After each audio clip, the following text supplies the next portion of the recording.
હવે ક્લાઇમેટોલોજી આજથી આપણે ચાલુ કરીએ છીએ. આપણો પહેલો ટોપિક આને શરૂ કરીએ. ક્લાઇમેટોલોજીમાં કેટલી બાબતોનો અભ્યાસ કરવાનો આવશે. સૌથી પહેલાં તો જો તમારા સિલેબસમાં પહેલો જ એક ટોપિક લખેલો છે.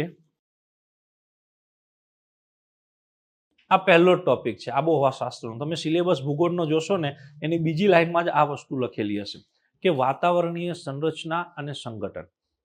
આ ટોપિક એક ભણવાનો જે તમે અગાઉ ભણી ગયા છો, નવું નહીં હોય તમારા માટે. તમે પ્રાથમિક શાળામાં એમાં ભણી ગયા શોભાવરણ, ટ્રોપોસ્ફિયર, સ્ટ્રેટોસ્ફિયર, સમતાવરણ, મેઝોસ્ફિયર, થર્મોસ્ફિયર, એક્ઝોસ્ફિયર, આઇનોસ્ફિયર, આવું કંઈક વસ્તુ. આ જ પોર્શન છે વાતાવરણની સંરચના કે ભાઈ વાતાવરણ છે તો વાતાવરણમાં કયા કયા વાયુ આવેલા છે, વાતાવરણની અંદર જે સ્તર આવેલા છે તો એ કઈ રીતે જોવા મળે છે, વાતાવરણની અંદર કયા વાયુનું પ્રમાણ કેટલું છે. આવા બેઝિક ક્વેશ્ચન પૂછાતા હોય છે. હું તમને સાબિતી આપીશ હમણાં.